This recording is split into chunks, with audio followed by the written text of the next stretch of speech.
Gloria al Señor, ¿eh? Eh, Vamos a escuchar un mensaje de la palabra del Señor esta mañana que tiene que ver con el llamado de abrir más iglesias. El eslogan de nuestra organización de este año es más iglesias. Y queremos como institución poder abrir más iglesias. Como institución, como iglesia local, nosotros acá estamos trabajando fuertemente en una manera de trabajar, un desafío de trabajo que es no solo enviamos a la gente a abrir iglesias, sino que vamos y construimos el templo y lo dejamos un templo por lo menos funcional que les queda a los pastores que están empezando, ¿no? Bueno, es un trabajo obviamente mucho más pesado que tomamos como iglesia madre, pero es una manera en que las iglesias hijas puedan sobrevivir, puedan abrir, puedan no ahorcarse con lo económico cuando les toca alquilar algo o estar allí dando vuelta entre las casas, lugares de hermanos o de gente que... Entonces es un trabajo más esforzado para nosotros como iglesia madre, pero a la larga yo considero que va a ser más efectivo en el largo tiempo, en el largo plazo y en la supervivencia de las iglesias, hasta que podamos formar más iglesias, es decir, unas 10 iglesias, calculo yo, luego las 10 iglesias funcionando bien y en conjunto vamos a poder abrir más fácilmente la número 11 o la 12, la que sigan para adelante, y calculo que de esa manera el trabajo va a ser mucho más rápido, más fácil, y en el esfuerzo de todos, bajo un solo objetivo, vamos a avanzar más rápido. Así que por ahora estamos con la misma visión de abrir más iglesias, nada más que con un formato, un sistema que practicamos nosotros, que es abrir y construir, que es diferente al que está haciendo la institución. Pero en fin, lo que Dios está mandando a hacer es abrir más iglesias, creo que es el objetivo principal y que en realidad es lo más importante que tenemos que enfocarnos. Gloria. Vamos a orar al Señor para que Dios nos guíe y realmente nos hable de este tema a cada uno de nosotros. Amado Dios, te damos gracias esta mañana por tu palabra, que la palabra de Dios traiga vida, traiga sabiduría y nos enfoque en el plan de Dios para nuestras vidas.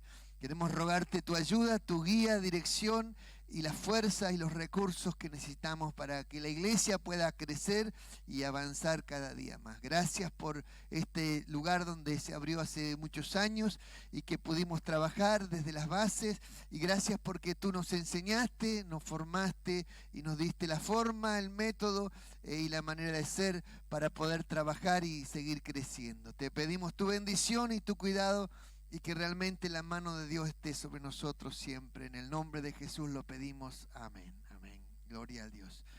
Muy bien.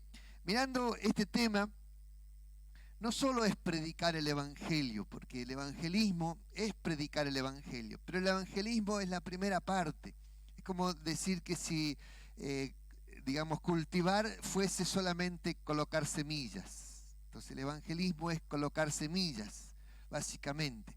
Pero el hecho de cultivar las semillas te hace entender que las semillas no se pueden llegar y tirar así en una tierra, en cualquier tierra. No puedes llegar a salir a tu casa y decir, bueno, el pastor me dio una plantita y llego y la coloco en cualquier parte. Sino que tenés que entender que hay un trabajo previo, un trabajo de preparación de la tierra, un trabajo de preparación del riego, preparación de varios elementos para que todo funcione, porque el éxito está en que todo funcione. Si no, una parte que no funciona, digamos, se arruina todo lo que hemos hecho. Entonces, no se puede llegar y agarrar en la misma calle y decir, bueno, voy a sembrar y salgo y tiro semilla en la calle, digamos, una calle de tierra, ¿no? Obviamente, y no va a salir nada, porque está duro, lleno de piedra, la semilla nunca va a entrar, los pájaros se la van a comer, entonces la semilla jamás va a producir frutos en ese lugar. Entonces nosotros necesitamos entender y enfocarnos en lo lógico y en lo correcto de cómo es el buen método para que las cosas funcionen. Y dentro de ese buen método tampoco quiere decir que tenemos toda la verdad, pero nosotros vamos en un aprendizaje de ir modificando formas de trabajar hasta encontrar la forma óptima que nos ayude a que tener los resultados mejores y los resultados óptimos en el trabajo que hacemos. Y en la obra de Dios es exactamente igual. Por lo cual nosotros tenemos que buscar, el método más efectivo y el que más resultados nos da. Y si estamos trabajando en uno nos da resultados, pero vemos que hay otro que trabaja mejor o que da más resultados o más rendimiento, no tenemos que cerrarnos como que es la forma la que nosotros tenemos, la forma de Dios, porque Dios no es así. Dios nos va a abrir la mente y darnos cuenta que tenemos que abrir nuestra mente y ver y observar, y si hay que modificar algo, pues modificarlo para que los resultados cada día sean mejores. ¿Están de acuerdo con estas declaraciones? Amén. Muy bien, empezando por esto, tampoco es solamente enseñar, porque a veces las iglesias se enfocan en enseñar y que todo pasa por la enseñanza.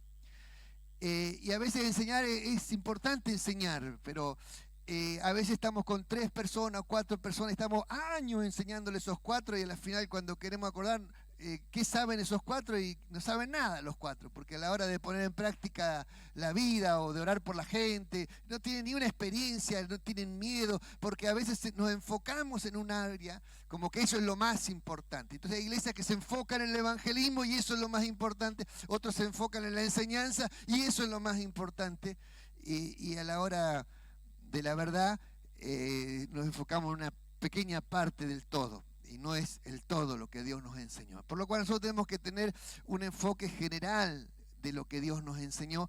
Y el Señor habló de la iglesia y habló específicamente de la iglesia. Y la base de todo eso es formar discípulos para que ellos discipulen a otros y para que se pueda formar las bases de las iglesias en los diferentes lugares. Entonces, la iglesia es un lugar donde nosotros vamos a evangelizar, vamos a discipular, va a haber crecimiento, va a haber formación de obreros, va a haber también un trabajo con niños, como lo hemos visto.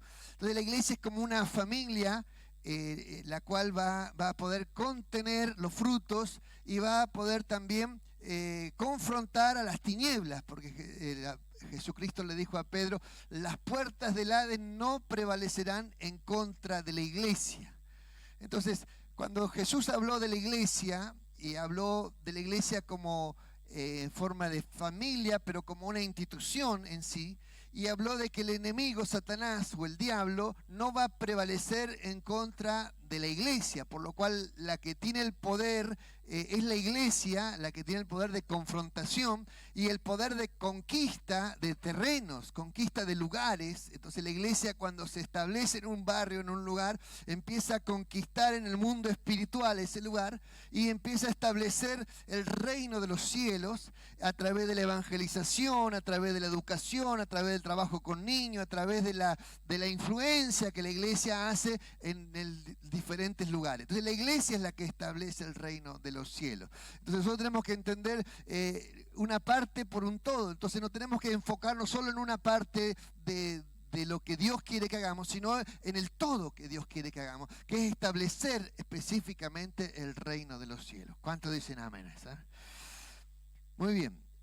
Mateo 16, 18 dice, y yo también te digo que tú eres Pedro y sobre esta roca edificaré mi iglesia y las puertas del Hades no prevalecerán contra ella.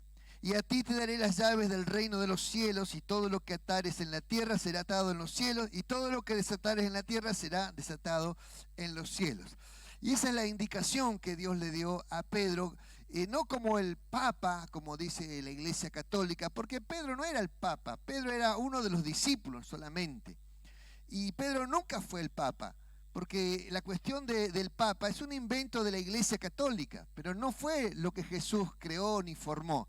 Pedro era uno de los discípulos, pero fue también el discípulo que tuvo la revelación de Dios allí, de que Jesús era el Cristo, el Hijo del Dios viviente.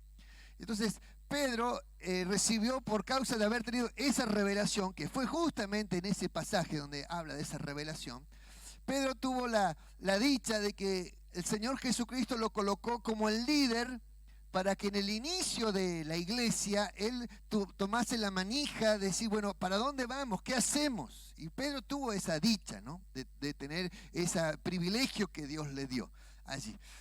Pero Pedro era un ser humano, una persona común y corriente como nosotros, que Dios le dio ese trabajo para que impulsara la iglesia. Y él en sus comienzos, digamos, como líder, se equivocó, porque como líder, en lugar de llevar a la iglesia o al grupo de discípulos a la oración, los llevó a pescar, volvió nuevamente a lo que él hacía antes, ir a pescar. Y allí Jesús se le tuvo que presentar resucitado para sacarlo de ese lugar y para restaurar su alma. Pedro había fracasado, había negado a Jesucristo, lo había negado 3 veces, había maldecido a Jesucristo allí cuando fue confrontado en la cruz de Calvario, cuando Jesús estaba preso y Pedro no pudo soportar identificarse con Jesucristo, porque Jesús le dijo: el diablo ha pedido tu alma para zarandearte, pero yo he rogado para que no falte tu fe, para que no mengue tu fe. Entonces Pedro fue zarandeado por Satanás de tal manera que él fue confrontado, fracasó, y allí se sentía una porquería, fracasado. Y por eso luego cuando Jesús muere y resucita, y ahí él tiene experiencias con eso, pero sin embargo él no siguió a Jesús allí, sino que se fue a pescar, y allí Jesús se le vuelve a presentar en la pesca, y la segunda pesca milagrosa que ve Pedro, donde allí Cristo resucitado les estaba preparando a la orilla del lago un pescadito al asador, a la parrilla, mientras los otros estaban pescando. Y entonces los llama y les pregunta: muchachos, ¿pescaron algo? Y nada habían pescado. Entonces dice: tiren la red a la derecha, ¿no? Muy parecido a lo que fue la primera pesca milagrosa. Y tiran la red y dice que no la podían sacar por la cantidad de peces grandes que había. Parecido a la primera experiencia que tuvo, ¿no? Y entonces cuando la estaban tratando de sacar, Juan, el discípulo Juan, dice: es el maestro. Y allí Pedro como que se despierta sus ojos y allí se tira al lago y viene nadando hasta la orilla y se encuentra con Jesucristo. Y allí, luego que sacan el bote con toda la pesca, le dice: bueno, sacaron algo, muchachos, traigan, porque lo que preparé no les alcanza para todo. Entonces trajeron más peces de los que habían sacado para cocinar. Y allí Jesús restaura la vida de Pedro, porque Jesús no necesitaba a Pedro fracasado, lo necesitaba a Pedro lleno del poder de Dios. Pero él había fracasado porque, más allá de la fuerza o la intención que él tenía de ser fiel a Dios, su carne era débil, sus miedos, sus temores.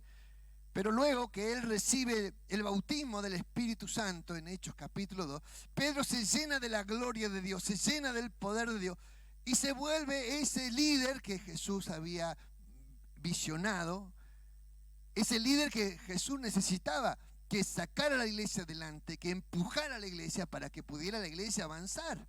Y ese es el Pedro que luego predica en Hechos capítulo 2 y se convierte en 3.000 personas, ¿no? Allí le dice: a ti te daré las llaves del reino de los cielos. Todo lo que atares en la tierra será atado en los cielos, y todo lo que desatares en la tierra será desatado en los cielos. Y Pedro tuvo la dicha de meter esa llave y predicar el evangelio. ¿La llave cuál era? Predicar el evangelio. Esa era la llave que Pedro abrió y empezó a predicar el evangelio, y allí se convirtieron 3.000 personas. Entonces, mirando esto, yo tengo que entender lo que Dios quería, Jesús quería, era que Pedro iniciara el camino de la iglesia y comenzara la iglesia a funcionar. Luego la iglesia comenzó obviamente a funcionar y comenzó a establecerse, y los 12 discípulos eran los líderes de la iglesia, como un triunvirato de la iglesia que dirigía la iglesia. Y no solo Pedro hablaba o daba su opinión, sino que los 12 estaban en conjunto trabajando para que la iglesia saliera adelante. Y Hechos capítulo 8, hay una experiencia hermosa, porque en Hechos 8 nos habla algo que sucedió allí, que la iglesia creció, se estableció, fue armándose cada día más. Y luego tuvieron un problema interno en la iglesia, que las viudas eran desatendidas porque había una repartición de recursos para que no hubiera ningún necesitado dentro de la iglesia. Imagínense que en esa época no existía ninguna jubilación, ni pensión, ni nada, que no existía el gobierno que pudiera ayudar a las personas. Entonces cada cual trataba de sobrevivir como familia. Por eso en la Biblia hay un pasaje que dice que las que engendren, se salvarán las mujeres que engendren hijos, porque los hijos, no era que la salvación era engendrando hijos, sino que los hijos iban a ayudarle en su vejez, para que no les faltara nada, que eso era el ideal de esa época, que era que los hijos proveyeran para la familia, para los padres que ya habían crecido y envejecido. Y en ese punto es donde la iglesia comienza a armar una estructura eclesiástica. Y dentro de esa estructura eclesiástica deciden elegir 7 diáconos. La historia de Hechos, cuando habla de la elección de los diáconos. Y esos 7 diáconos tenían una función específica que era servir, repartir los alimentos en las viudas, hacia las viudas, para que las viudas no fueran desatendidas, porque la iglesia había crecido tanto en el ámbito de los judíos como de los gentiles. Entonces, habían viudas judías y viudas gentiles, es decir, si el judío ya tenía un concepto de cuidado de la familia, el gentil no lo tenía, el concepto de que los hijos proveyeran para sus padres. Entonces, lo que se estaba aplicando acá era una equidad de tal manera de que los recursos no solo fuesen para las viudas de los judíos, sino que también esos recursos alcanzasen a las viudas gentiles, porque eran también personas que necesitaban ayuda. Bueno, y allí fue donde comienza la elección de los diáconos. Y los diáconos tenían una función específicamente de servicio. Y era servir las mesas para que no faltara los alimentos. Entonces la iglesia juntaba recursos, juntaba alimentos, y los diáconos se encargaban de administrar eso y servirlo a las mesas. Entonces allí comienza, uno de los diáconos era Felipe. Entonces, si yo mirara a Felipe dentro del ámbito, Felipe no era de los discípulos, pero era de una segunda línea que eran los diáconos que estaban dentro de la iglesia. Es decir, que no eran los pastores, Felipe, podríamos decir así, sino que eran parte del liderazgo de la iglesia primitiva. La iglesia fue creciendo y creciendo, pero la iglesia se fue como estableciendo en un lugar en Jerusalén y querían que todo rondara alrededor de Jerusalén. Pero ese no era el plan de Dios. El plan de Dios era ir y predicar el evangelio a toda criatura. Entonces, el plan de Jesucristo que tenía era que la iglesia alcanzara hasta lo último de la tierra. Entonces, el plan de Jesucristo, el plan de Dios, mejor dicho, era un plan que el evangelio partiera de Jerusalén, pero desde Jerusalén llegara hasta lo último de la tierra. Pero estos que estaban en Jerusalén tenían otra idea. La idea era hacer una gran metrópolis como iglesia y que todo dependiera de Jerusalén. Y no era el plan de Dios eso. Entonces, como eso no era el plan de Dios, Dios hizo unas pequeñas modificaciones para que la estructura se rompiera. Porque cuando la estructura no es de Dios, es de los hombres, entonces Dios las tiene que desarmar. Dios desarma las estructuras que no son de Él y arma estructuras nuevas para que sean más, acorde a lo que Dios quiere que funcione. Entonces, la iglesia en sí es una estructura. Y la estructura tiene que ser flexible para que pueda extenderse. Porque si no se puede extender la estructura, entonces se rompe, se desarma. Por eso Jesús dijo así, que el vino nuevo no se pone en odres viejos, porque el vino nuevo fermenta y hace que el odre viejo se raje. Entonces, cuando la estructura es vieja, porque no es flexible, entonces lo nuevo no puede, lo viejo no puede contener lo nuevo, se rompe.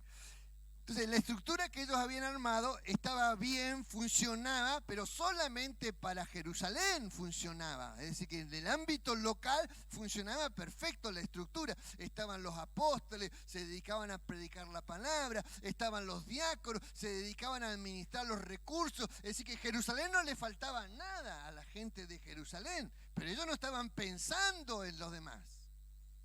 Y a veces la iglesia le pasa esos problemas, piensa localmente y no piensa en los demás.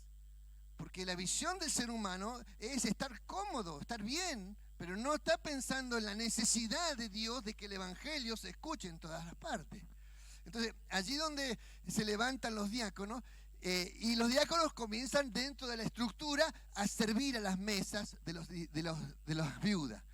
Pero luego sucede algo que comienza una persecución sobre ellos, y allí donde se levanta Saulo de Tarso a perseguir a la iglesia y comienzan a meter a algunos de los discípulos presos, y esos discípulos que caen presos, el gobernante se da cuenta que a los judíos les alegraba que metieran a los creyentes presos. Entonces, para agraciarse con los judíos, que era la mayoría de la gente, entonces sigue metiendo más gente presa. Total, le daba éxito políticamente.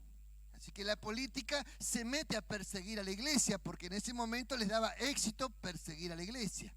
Y empieza a perseguir a la iglesia, la política, a través de la religión de los judíos. Le dan cartas a Pablo, a Saulo de Tarso, para que persiga a la iglesia. Entonces se arma un desparramo en la iglesia, porque Saulo no venía a perseguir a la iglesia de una manera pacífica, sino que dice que agarraba a las mujeres, bueno, todas las que tienen pelo largo, bueno, así, las agarraba de los pelos y las arrastraba hasta la plaza para castigarlas, ¿no? Así las trataba Pablo, Saulo de Tarso, y metía preso a la gente. Entonces, sálvese quien pueda. Y allí fue donde se armó un desparramo en la iglesia, y cada uno fue huyendo para salvar su vida. Y así fue el comienzo de la expansión de la iglesia primitiva.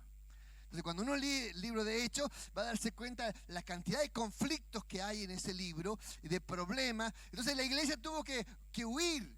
Y allí Felipe, que era uno de esos que estaba sirviendo las mesas, de repente huyó, y Felipe huyó para el norte.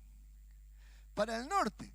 Y cuando huye para el norte, se encuentra que llega a la ciudad de Samaria y empieza a predicar el evangelio.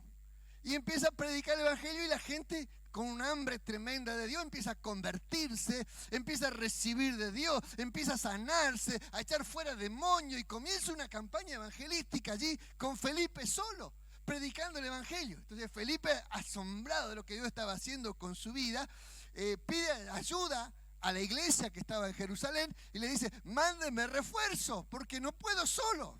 Y allí le mandan a Pedro y a Juan, van allí y comienzan a orar por la gente, le ponen las manos a la gente, y la gente empieza a recibir el bautismo del Espíritu Santo.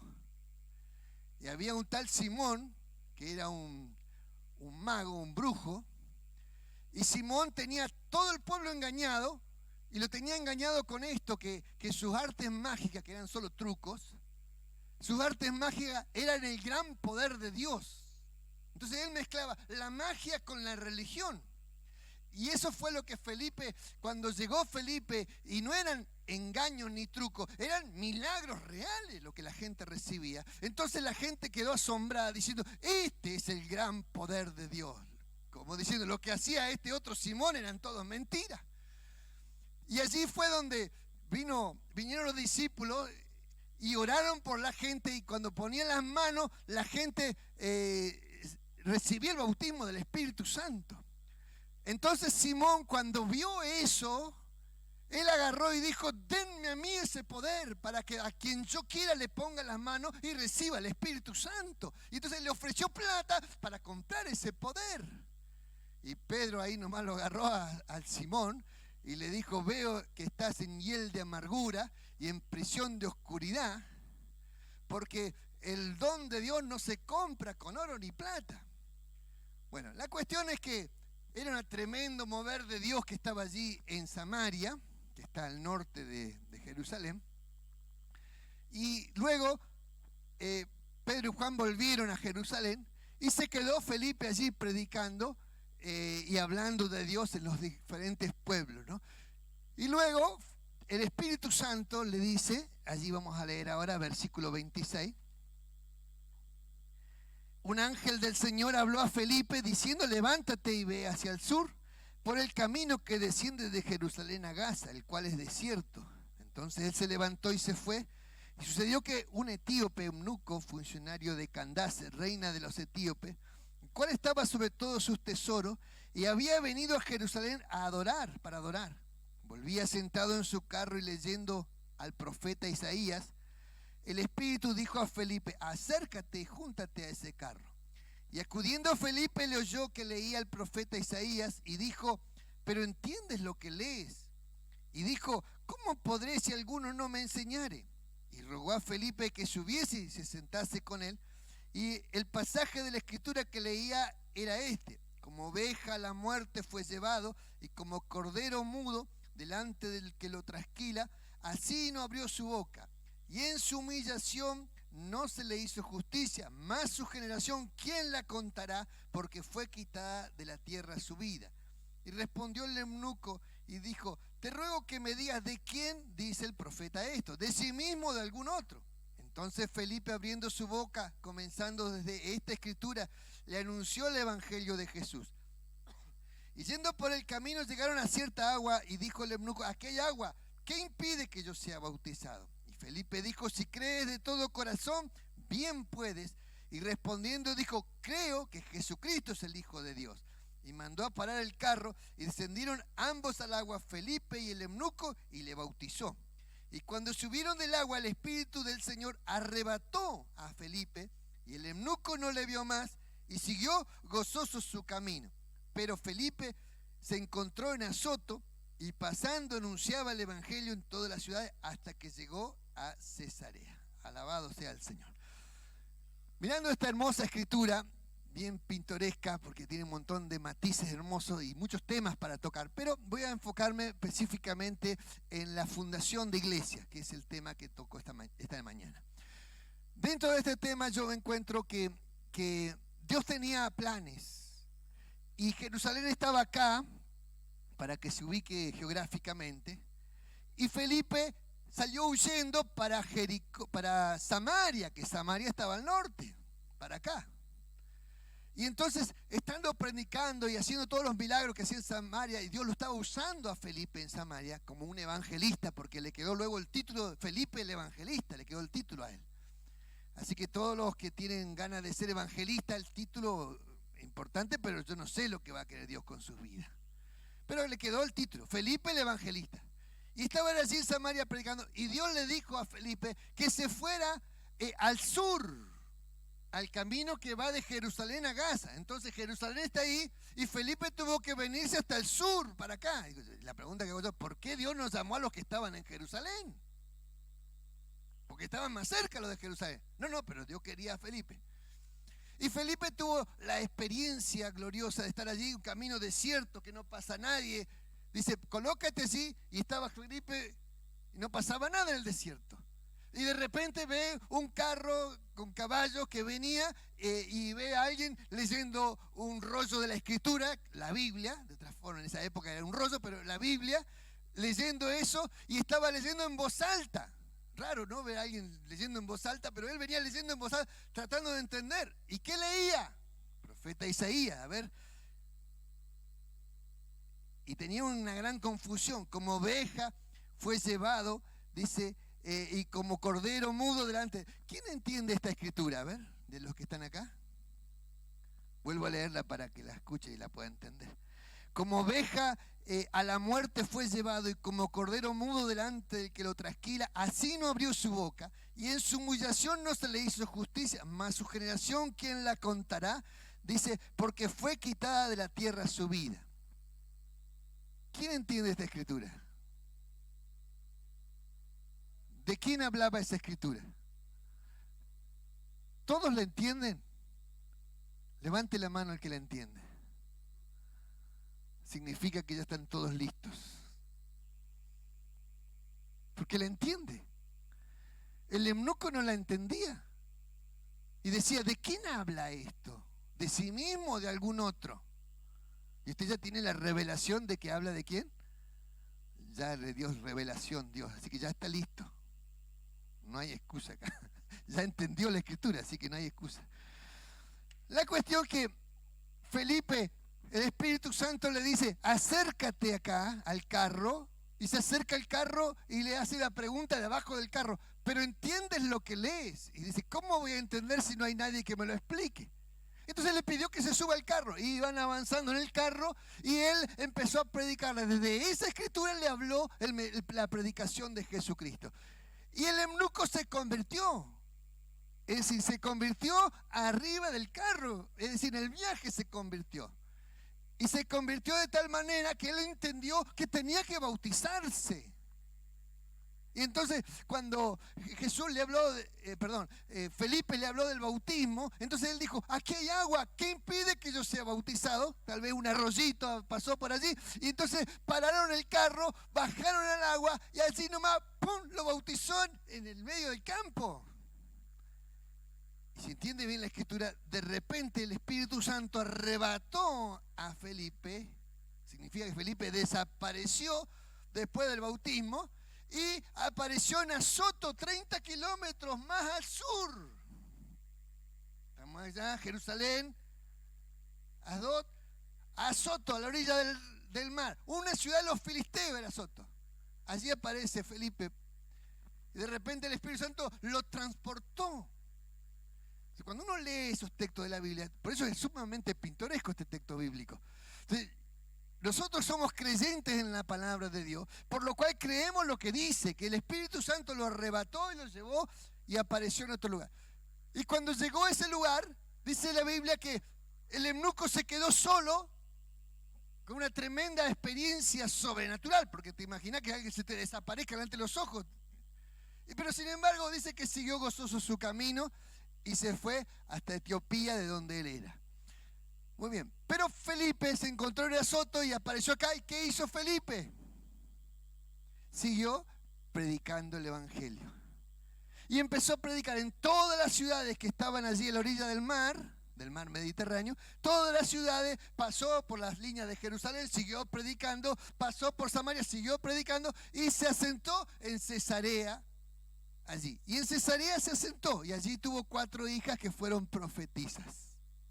Bueno, y allí luego la historia cuenta de que el apóstol Pablo pasa por esa ciudad y él tenía 4 hijas. Allí se quedó como pastor finalmente en ese lugar, en Cesarea. Bueno, esa fue la historia de Felipe. Cuando uno mira la historia de Felipe en la Biblia va a encontrar toda esa hermosa historia de Felipe. Lo que apunto acá, que obedecer al llamado a servir, en primer lugar. Porque la única forma que la obra de Dios pueda salir adelante es que las personas seamos obedientes cuando Dios nos habla. Miren los planes de Dios. Hablarle a Felipe en medio de la campaña, cuando todo estaba exitoso, lo saca de allí y lo manda a otro lugar. Y lo único que necesitaba Dios de Felipe era obediencia. Obediencia. Porque la pregunta me hago yo, ¿por qué no llamó a otro? No, porque Felipe estaba obedeciendo al Señor. Entonces estaba sensible a la voz de Dios. Y él estaba allí en aquel lugar sin raíces, sin nada. Así que Dios lo saca de aquel lugar y lo instala allí, lo pone en el camino, un camino de paso, porque Dios quería que el evangelio llegara hasta Etiopía. Y en Etiopía, al oeste sería de África, donde está Etiopía, en Etiopía justamente hay una gran cantidad de gente que cree en un Dios único, no en un politeísmo, sino en un Dios único, porque este hombre predicó de ese Dios que tuvo allí la experiencia de encontrarse con ese Dios. Pero luego Felipe siguió predicando y estableciendo iglesia donde Dios lo colocaba, hasta que finalmente Dios lo coloca en un lugar donde él queda allí pastoreando específicamente esa iglesia. Entonces Dios busca personas obedientes dispuestas a servir. ¿Cuántos dicen amén? Eso es lo importante. Porque Dios habla a las personas, pero no todos obedecen. Algunos Dios les habla, escuchan que Dios dijo esto, que Dios mandó, pero no obedecen, porque están atados a sus compromisos, atados a sus tareas, a su trabajo, atados a su familia, y no pueden obedecer. Pero Dios necesita personas obedientes para servir al Señor. A veces la obediencia arranca a través de un servicio, a través de servir una mesa, a través de trabajar en acción social, trabajar como músico, trabajar en la iglesia como maestro de niños. A veces el servicio es una cosa rutinaria, a veces algo que lo hago por obediencia a Dios, pero no es lo que me apasiona, y a veces la gente hace un servicio a Dios y no es que Dios te llamó a eso para que toda la vida te dediques a eso. El servicio es a veces solamente una etapa de la vida en donde vos estás haciendo algo, aprendiendo una parte del todo. ¿Está entendiendo? Una parte del todo. Porque cuando Dios quiere trasladarte y llevarte a un lugar e instalarte, tú no solo tienes que saber una parte del todo, tú tienes que conocer el todo. Entonces, si tu servicio a Dios te demanda acción social, evangelismo, trabajar con niños, aprender a ser músico, aprender de construcción, aprender a discipular, cuanto más facetas tenga tu servicio, más parte del todo vas a conocer. ¿Entiendes? Entonces, si tú conoces más parte del todo, tú vas a poder ser más efectivo en el servicio y en el llamado a Dios. Pero lo más importante de todo es la obediencia. Porque si no hay obediencia, por más que tengas muchos dones de Dios, si no tienes obediencia, no sirve de nada los dones de Dios si no hay obediencia. Porque Dios no te puede usar. Entonces, nuestra voluntad es algo que Dios nos dio a nosotros. La voluntad del ser humano es algo que Dios te lo regaló, es un regalo de Dios. Que tú tienes el regalo de hacer tu voluntad y hacerlo a tu antojo si quieres. Es un regalo que Dios te dio a ti, el poder guiar y dirigir tu vida para donde tú quieras. Pero cuando uno conoce a Jesucristo y conoce a Dios, lo que se llama el señorío de Cristo en nuestras vidas, y el señorío de Cristo significa que yo le entrego voluntariamente mi voluntad, se la entrego a Jesucristo y la pongo a los pies de Jesucristo, mi voluntad. Entonces yo no hago lo que yo quiero, sino que hago lo que Jesús quiere que haga, me vuelvo obediente. Entonces en el camino al servicio al Señor, tú puedes tener dones maravillosos de Dios, pero si esos dones maravillosos los manejas tú, entonces esos dones van a estar al servicio tuyo o al servicio de tu afán, pero no al servicio de Dios. Entonces nosotros tenemos que ser obedientes a Dios, porque si somos obedientes a Dios, Dios nos va a poder decir, bueno, muchachos, necesito que se vayan a aquel lugar. Entonces, la obediencia a Dios es la clave, porque hay muchas personas que Dios ha llamado con llamados así específicos, como ser Ananías. Dios lo llama y le dice que vaya a orar por Saulo de Tarso, porque Saulo estaba hace 3 días en ayuno y oración y estaba ciego esperando que alguien le venga a orar. 3 días, ayuno y oración, y estaba ciego porque había quedado ciego después del encuentro con Jesús y estaba esperando que alguien le vaya a orar. Pero no solo esperaba a alguien, sino que el Señor le había revelado que va a venir un siervo llamado Ananías. Así que Ananías no tenía forma de escaparse de esa. Tenía que ir sí o sí, porque Dios le había dicho por nombre y apellido, Ananías está así.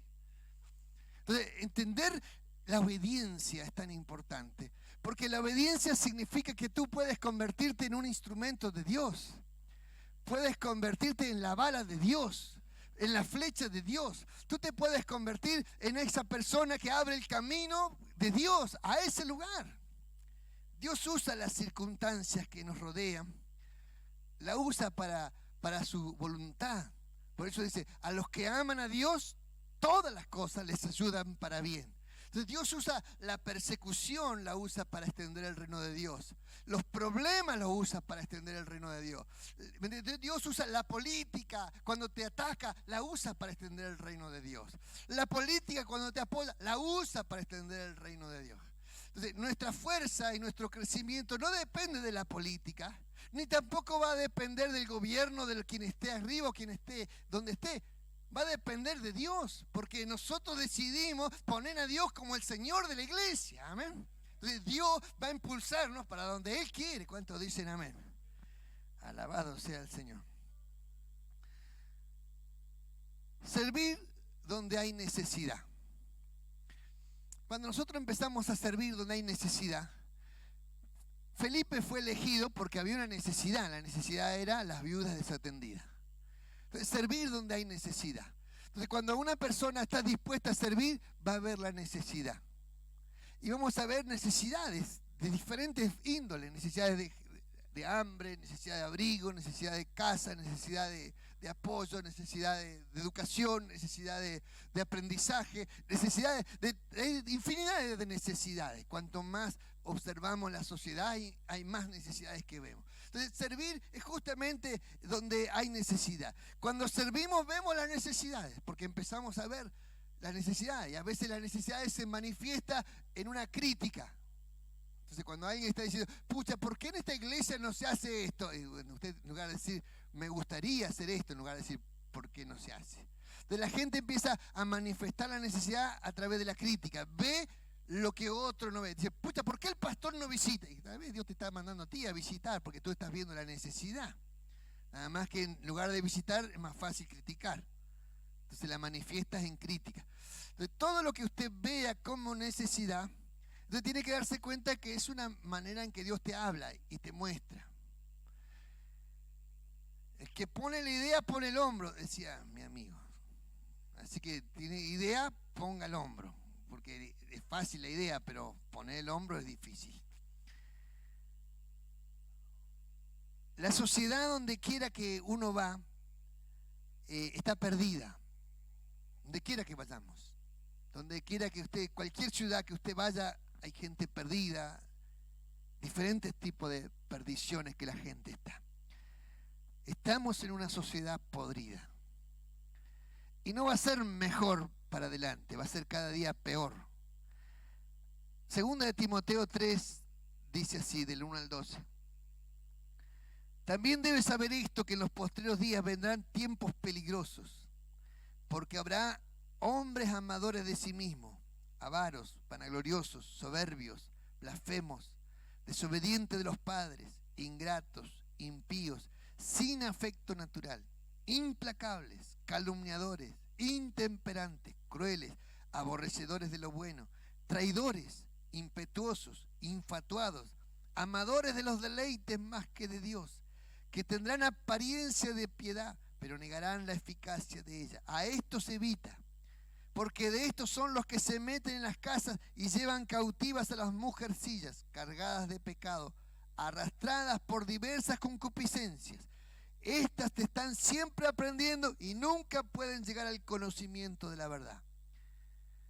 Y de la manera que Janes y Jambres resistieron a Moisés, así también estos resisten a la verdad. Hombres corruptos de entendimiento, réprobos en cuanto a la fe, mas no irán más adelante, porque su insensatez será manifiesta a todos, como también fue la de aquellos. Pero tú has seguido mi doctrina, conducta, propósito, fe, longanimidad, amor, paciencia, persecuciones y padecimientos. Dice, como los que me sobrevivieron en Antioquía, en Iconio, en Listra, persecuciones que he sufrido y de todas me ha librado el Señor. Y también todos los que quieren vivir piadosamente en Cristo Jesús padecerán persecución. Cada uno de esta lista que leímos recién son demonios que atacan la sociedad. Pero este es un pasaje profético. En los postreros días vendrán tiempos peligrosos. Nosotros estamos en esos tiempos peligrosos. Entonces, cada uno de estos es un demonio, pero a la vez es un arma que el diablo tiene para atacarnos, para atacarnos. Esa arma es la sociedad, y la sociedad es un caldo de cultivo en donde hay gente de todo tipo, intemperantes, malvados, perversos, calumniadores, criticadores, personas corruptas de entendimiento, personas pervertidas en la mente, personas atadas a los pecados sexuales, atadas en el pecado sexual mezclado dentro de la iglesia, porque están metidos dentro de la iglesia, corrompiendo a las mujercitas que nunca terminan de crecer, o a los jóvenes que nunca crecen, que están siempre como niños espirituales y metidos en toda clase de pecado. Es el caldo de cultivo que está en la sociedad. Entonces, ese caldo de cultivo es tan perverso que está en la sociedad, y cuando la iglesia predica el evangelio, donde cualquier lugar que entremos a predicar el evangelio, nos vamos a encontrar personas afectadas por estos demonios, amadores de los deleites más que de Dios, que les gusta más el mundo que las cosas de Dios. Entonces vamos a encontrar una sociedad así. Entonces va a ser muy difícil para los pastores del último tiempo, la gente que le toca dirigir las iglesias, pastorear esta clase de gente. Traidores, impetuosos. Recordaba estos días que tuve que hacer una revisión para atrás de las membresías y empecé a revisar gente que de 90, 80 ya no están. Digo, Señor, pasaron, ¿y cuántos ni anotamos los nombres? Estábamos sacando la cuenta, pasaron más de 500 personas por la iglesia.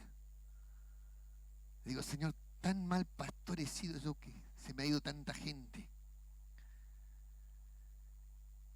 Y el Señor me trajo este pasaje esta mañana, recordando esto, entender que estamos viviendo este tiempo, un tiempo donde la sociedad está corrupta, donde la sociedad está así, donde la sociedad piensa en sí mismo, ingratos. ¿Cuántas personas ayudamos?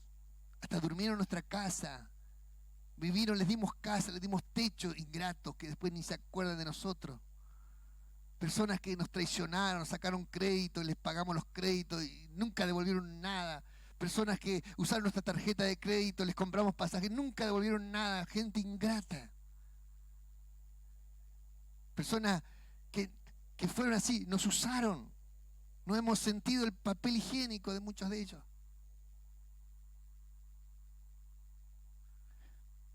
Mirando este pasaje yo digo, no es fácil pastorear gente.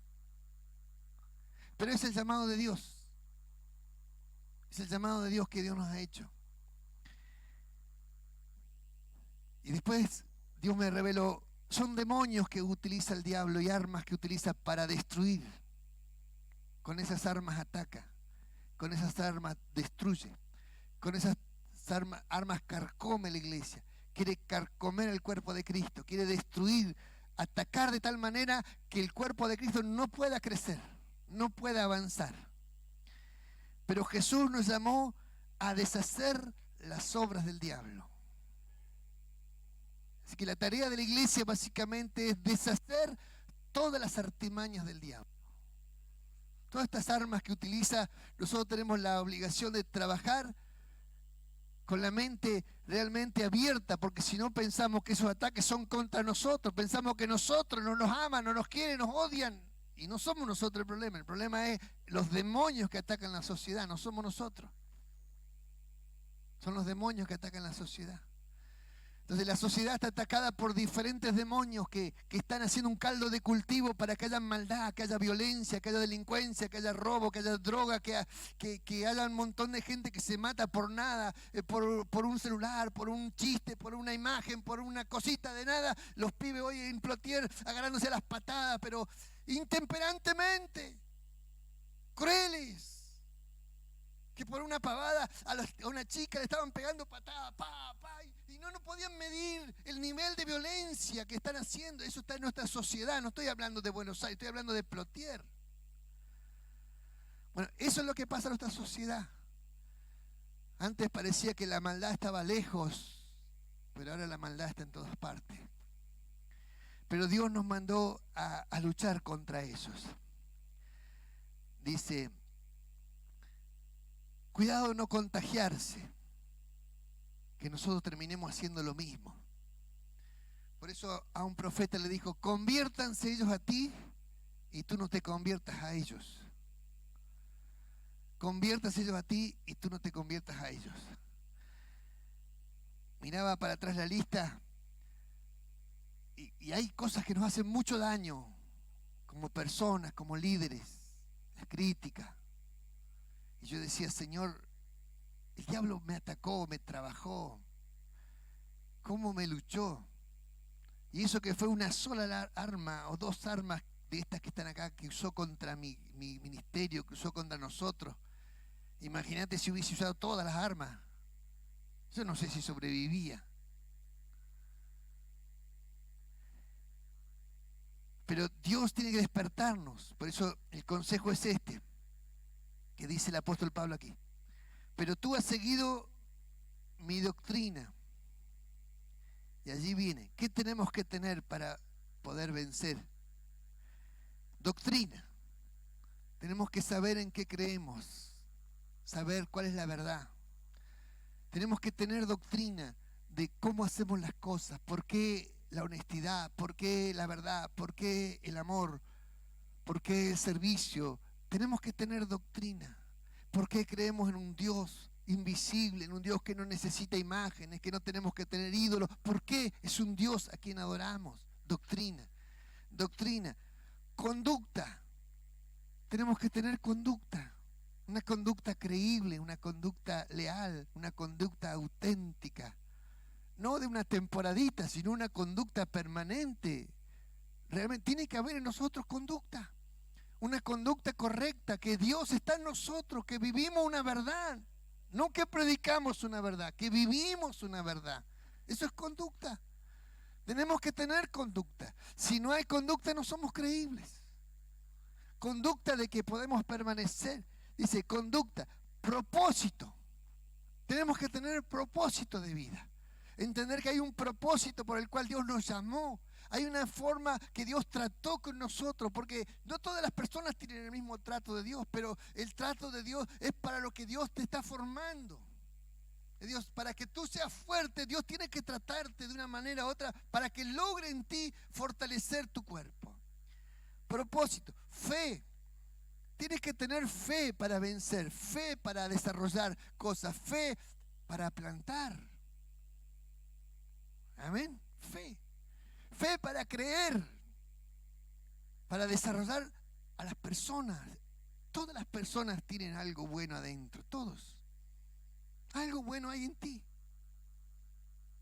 Tú tienes que ver eso, y como líder yo tengo que verlo. Porque yo tengo que despertar eso bueno que hay en ti, despertarlo, ver que hay en ti, hay capacidades que tú no las ves tal vez porque estás atado a problemas, pero al verla, así como Jesús vio en Pedro que él iba a ser un líder y despertó el liderazgo de Pedro. Como pastores tenemos que despertar el liderazgo de las personas para que las personas se desarrollen sanamente. Amén. Necesitamos fe para esto. Es decir, la fe es ver una semilla, y en lugar de ver una semilla que dice no vale nada, uno ya ve la planta, ve los frutos, ve el árbol, ve con una visión de fe que eso que está allí, que el evangelio transforma a las personas. Entonces cuando el evangelio entra en una persona, el evangelio transforma, pero hay que tener fe para verlo. ¿Amén? Y luego dice la palabra longanimidad. ¿Cuántos quieren longanimidad?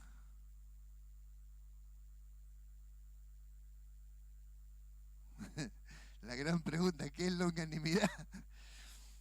Longanimidad, y ahí el Señor me habló, mire lo que dice longanimidad.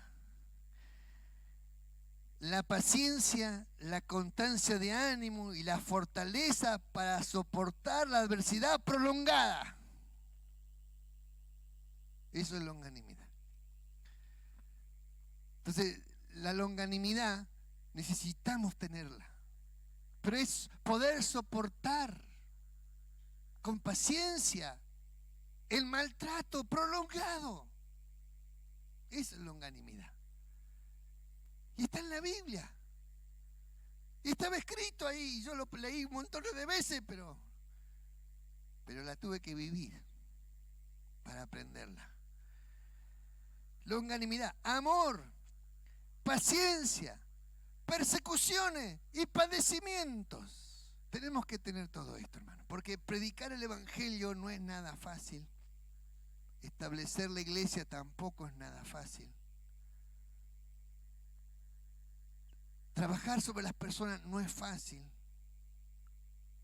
Pero Dios quiere que lo hagamos porque esa es la misión a la cual nos ha llamado. Es el propósito por el cual existimos.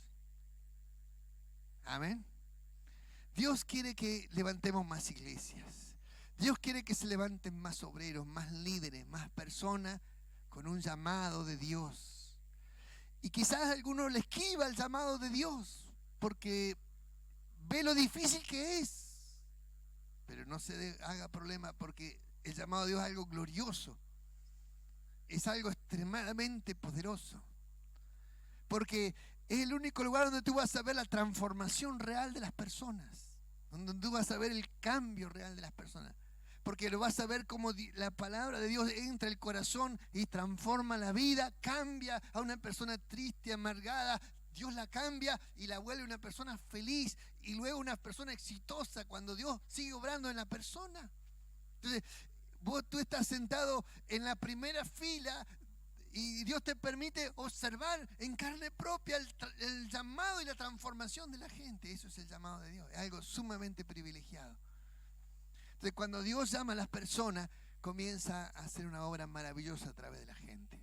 Dios quiere más iglesias, pero más iglesias significa más personas llamadas, más personas comprometidas, más personas que se animen a servir. A veces una simple experiencia, bueno, yo voy a servir mesa. Bueno, no sabe, empezá por ahí, no sabe cuál va a ser el fin de Dios. Pero empezá por algo, porque después se encarga Dios de llamarte, de seguir hablándote tu corazón, de seguir despertando tu alma y ver la necesidad que la gente tiene. Amén. Dios nos ama y quiere una iglesia sana, una iglesia poderosa, una iglesia vigorosa y una iglesia que tenga crecimiento. Amén. Alabado sea el Señor. ¿Cuántos dicen gloria a Dios? Cuando lleve esa plantita que le regalé, que le voy a regalar, la tienen que cuidar. Y cuando la cuide, a algunos se les va a morir. ¿Qué va a hacer? Pero a algunos la va a llegar al día de la cosecha y va a poder comer y disfrutar de ese fruto. Y va a poder experimentar algo, lo valioso que es cuidar y lo difícil que es cuidar. Lo difícil que es cuidar. Porque un día que te descuidas, el otro día corrió viento y me levantó un cantero que tengo y las frutillas que ya habían empezado a florecer me la agarraron las gallinas, me dejaron nada. Me comieron toda la desgraciada. Cualquier momento hacemos cazuela. Entonces, un día que te descuidas y tu fruto te les puede perder. Un día que descuidaste. Hermano, pero eso nos enseña a cuidar. Nos enseña a cuidar. Que cuidar significa que no hay descanso. Y si vos cuidás, vas a comer del fruto. Amén. Gloria al Señor. Póngase de pie, por favor.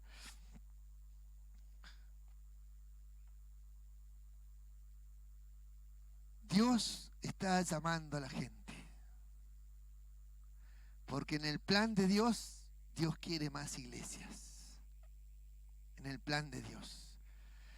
Y ese más iglesias significa que Dios tiene planes mucho más grandes que los nuestros. Porque mientras uno está pensando en acá, Dios está pensando en todos los lugares. ¿Quién irá por nosotros?, dijo el Señor. ¿Quién va a predicar este anuncio? Isaías se le ocurrió decir, heme aquí, dijo así, envíame a mí. Y Dios lo mandó a Isaías porque él dijo, heme aquí. Entonces, el llamado no es algo obligatorio, pero sí necesario. Y Dios solo necesita personas obedientes. Obedientes. Y tal vez usted que ve tantos problemas y defectos, tal vez Dios te lo está mostrando para algo. Para algo. ¿Y qué tiene que hacer? Comprometerse y empezar a desarrollar, a hacer crecer, a aportar. Y va a ver cómo la iglesia se vuelve más fuerte, más poderosa. Y a medida que la iglesia se hace más fuerte, empieza a engendrar más hijos o hijas espirituales para otros lugares. Vamos a orar y luego vamos a cantar la canción que tienen preparada los hermanos. Levante esas manos al cielo. Señor, te damos las gracias por tu palabra. Que tu palabra sea como la semilla que se siembra en los corazones. Y como tú dijiste, no vuelve a mí vacía, sino que hará para lo cual ha sido enviada. Señor, que tu palabra eche raíces en los corazones y comience a germinar y a producir de tal manera que pueda dar frutos para la gloria del Señor. Te pedimos que tu bendición y que su sabiduría esté en los corazones de tus hijos, Señor. Comienza a hablar al alma, al espíritu, a llamar en los sueños, en las visiones, Señor. Comienza a producir el creer en el alma de las personas. Señor, tú eres el que llama. Tú eres el que llama a la gente. Señor, rogamos que tu presencia descienda en la iglesia y que la iglesia pueda multiplicarse para el norte, para el sur, para el este y para el oeste. Podamos crecer y extendernos para que la obra de Dios siga creciendo en cada lugar, en cada barrio, en cada rincón. Te lo rogamos, Señor, en el nombre de Jesús. Amén, amén.